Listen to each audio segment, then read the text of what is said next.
नमस्कार मित्रांनो. कधी कधी आपल्या आयुष्यामध्ये अशी वेळ येते की ज्या लोकांवरती आपण सर्वात जास्त विश्वास ठेवतो तेच लोक आपला विश्वासघात सगळ्यात जास्त क्रूर पद्धतीने तोडत असतात.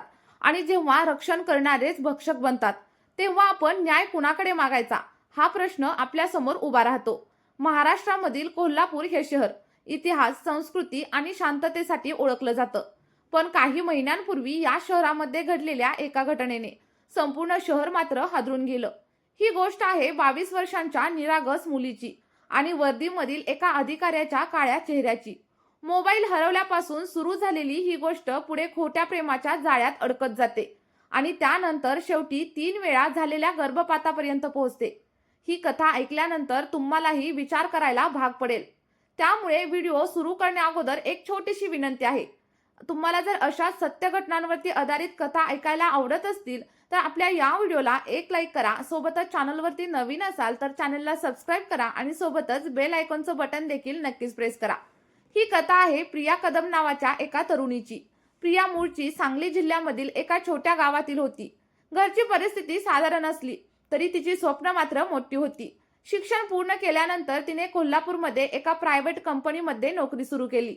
मेहनती आणि साध्या स्वभावाची प्रिया तिच्या कुटुंबासाठी काहीतरी मोठं करण्याचं स्वप्न पाहत होती. तिचं आयुष्य शांतपणे चाललं होतं, पण एका छोट्या प्रसंगाने तिचं संपूर्ण आयुष्य उद्ध्वस्त होणार होतं याची तिला कल्पना देखील नव्हती. तो दिवस होता 5 एप्रिल 2025. त्या दिवशी प्रिया कामानिमित्त शहराच्या मध्यभागी गेली होती. गर्दी आणि धावपळीमध्ये तिला कळालंच नाही, पण काही वेळाने जेव्हा तिने पर्समध्ये हात घातला तेव्हा तिच्या पायाखालची जमीन सरकली, कारण तिचा महागडा स्मार्टफोन गायब झाला होता. प्रियाने घाबरून आजूबाजूला शोधायला सुरुवात केली. दुकानदारांना विचारलं, रस्त्यावरती शोधलं, पण मोबाईलचा काहीच पत्ता लागला नाही. मोबाईलमध्ये तिचे महत्त्वाचे फोटो, डॉक्युमेंट्स आणि ऑफिसची सगळी माहिती होती आणि त्यामुळे ती पूर्णपणे घाबरून गेली होती. शेवटी एका मित्राने तिला सल्ला दिला की पोलीस स्टेशनमध्ये जा आणि तक्रार कर, कदाचित तुझा मोबाईल सापडेल. त्या संध्याकाळी प्रिया राजारामपुरी पोलीस स्टेशनमध्ये तक्रार देण्यासाठी पोहोचली. तिला वाटलं होतं की तक्रार दिल्यानंतर पोलीस आपल्याला मदत करतील आणि कदाचित आपला मोबाईल सापडेल. पण तिला कल्पना देखील नव्हती की तिचं आयुष्य आता एका भयानक वळणावरती जाणार आहे. तक्रार नोंदवण्यासाठी ती एका टेबलासमोर जाऊन बसली. त्या टेबलामागे बसलेला अधिकारी होता पोलीस उपनिरीक्षक विक्रम पाटील. विक्रम पाटील जवळजवळ 55 वर्षांचा अनुभवी अधिकारी होता. प्रिया त्याच्या मुलीच्या वयाची होती, पण ज्या नजरेने त्याने तिच्याकडे पाहिलं ती नजर एका अधिकाऱ्याची नव्हती. काही क्षण तो तिच्याकडे टक लावून पाहत राहिला. प्रियाला थोडंसं अस्वस्थ वाटलं, पण तिने दुर्लक्ष केलं. तिने शांतपणे मोबाईल हरवल्याची तक्रार सांगितली. विक्रम पाटीलने तक्रार लिहून घेतली आणि तिला आश्वासन दिलं की काळजी करू नको, आम्ही मोबाईल शोधून काढू. त्यानंतर प्रिया थोडीशी शांत झाली आणि तिथून निघून गेली. पण त्या दिवसापासून विक्रम पाटीलच्या डोक्यात मात्र प्रियाचं चित्र सतत फिरत राहिलं. त्या रात्री सुमारे 10 वाजता प्रियाच्या फोनवरती एक कॉल आला.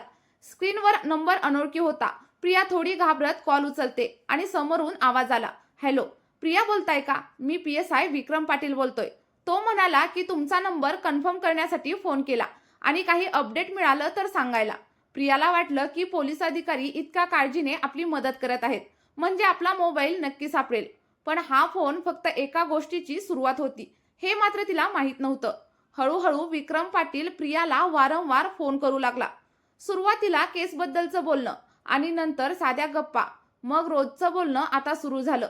प्रियाला वाटलं तो फक्त मदत करणारा एक अधिकारी आहे, पण प्रत्यक्षात तो तिच्या मनात हळूहळू जागा निर्माण करत होता. काही आठवड्यातच त्यांची मैत्री झाली. विक्रम पाटील तिला सांगायचा की माझं आयुष्य खूप एकटं आहे आणि मला तुझ्यासारखी समजून घेणारी व्यक्ती हवी होती. सुरुवातीला प्रिया संकोच करत होती, पण हळूहळू ती देखील त्याच्यावरती विश्वास ठेवू लागली. काही महिन्यांनी विक्रम पाटीलने तिला सांगितलं की मला तुझ्यावरती प्रेम झालंय. प्रियासाठी हा मोठा धक्का होता, कारण तो तिच्यापेक्षा जवळपास 30 वर्षांनी मोठा होता. पण त्याने तिला विश्वास दिला की मी तुझ्याशी लग्न करेन, फक्त मला थोडा वेळ दे. त्याच्या बोलण्याने प्रिया हळूहळू त्याच्यावरती विश्वास ठेवू लागली. एके दिवशी त्याने तिला एका लॉजमध्ये भेटायला बोलवलं. प्रियाला सुरुवातीला शंका आली, पण त्याने सांगितलं की आपण लग्न करणारच आहोत आणि त्या दिवशी त्याने खोटं मंगळसूत्र तिच्या गळ्यामध्ये घातलं. प्रियाला वाटलं की आता तो खरंच तिचा नवरा आहे, पण प्रत्यक्षात मात्र तो फक्त तिचा विश्वास वापरत होता.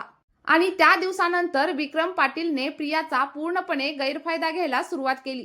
तो तिला शहरामधील वेगवेगळ्या ठिकाणी बोलवायचा, लॉजमध्ये न्यायचा आणि तिच्यावरती अत्याचार करायचा. प्रिया प्रेमाच्या आंधळेपणात हे सगळं काही सहन करत होती. काही महिन्यानंतर प्रिया गर्भवती झाली. ती घाबरली, पण तिला वाटलं आपण आता लग्न करू. पण विक्रम पाटीलने तिला स्पष्टपणे सांगितलं की हा गर्भ आपल्याला ठेवायचा नाही.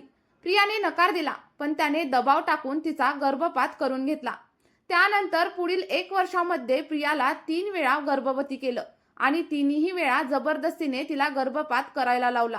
प्रियाचं मानसिक आणि सोबतच शारीरिक आयुष्य मात्र आता पूर्णपणे उद्ध्वस्त होत होतं. शेवटी एका दिवशी प्रियाने ठामपणे त्याला सांगितलं की आता लग्न कर, नाहीतर मी सर्वांना सांगेन. आणि हे ऐकून विक्रम पाटीलचा खरा चेहरा समोर आला. तो संतापला, तिला शिवीगाळ करू लागला आणि धमक्या देऊ लागला. इतकंच नाही तर या प्रकरणात त्याची पत्नी आणि मुलगा देखील सहभागी झाले. त्यांनी प्रियाला धमकावलं, मारहाण केली आणि एकदा तर इतकी मारहाण झाली की तिच्या पोटामधील 1.5 महिन्यांचा गर्भ पोटामध्येच मृत झाला. प्रियाचं आयुष्य मात्र आता पूर्णपणे उद्ध्वस्त झालं होतं. पण यावेळी तिने ठरवलं की आता आपण शांत बसायचं नाही. ती थेट दुसऱ्या पोलीस स्टेशनमध्ये गेली आणि सगळं काही घडलेलं सत्य सांगितलं. त्यानंतर विक्रम पाटील, त्याची पत्नी आणि मुलावरती गंभीर असे गुन्हे दाखल झाले. पोलिसांनी या प्रकरणाचा तपास सुरू केला आणि त्यानंतर संपूर्ण शहरामध्ये संतापाची एकच लाट उसळली. मित्रांनो, ही कथा आपल्याला एक मोठा प्रश्न विचारायला भाग पाडते. जे लोक समाजाचं रक्षण करायला असतात तेच जर गुन्हेगार बनले तर सामान्य माणसाने न्याय कुणाकडे मागायचा? प्रियाला न्याय मिळेल का? आणि अशा लोकांना कठोर शिक्षा होईल का? तुम्हाला या घटनेबद्दल नक्की काय वाटतं? अशा लोकांना काय शिक्षा व्हायला हवी? कमेंटमध्ये मला नक्की सांगा. आणि जर का तुम्हाला हा व्हिडिओ आवडला असेल तर व्हिडिओला एक लाईक करा. सोबतच चॅनलवरती नवीन असाल तर चॅनलला सबस्क्राईब करा आणि सोबतच बेल आयकॉनचं बटन प्रेस करायला अजिबातच विसरू नका. चला तर मग भेटूया एका नवीन कथेसोबत एका नवीन व्हिडिओमध्ये.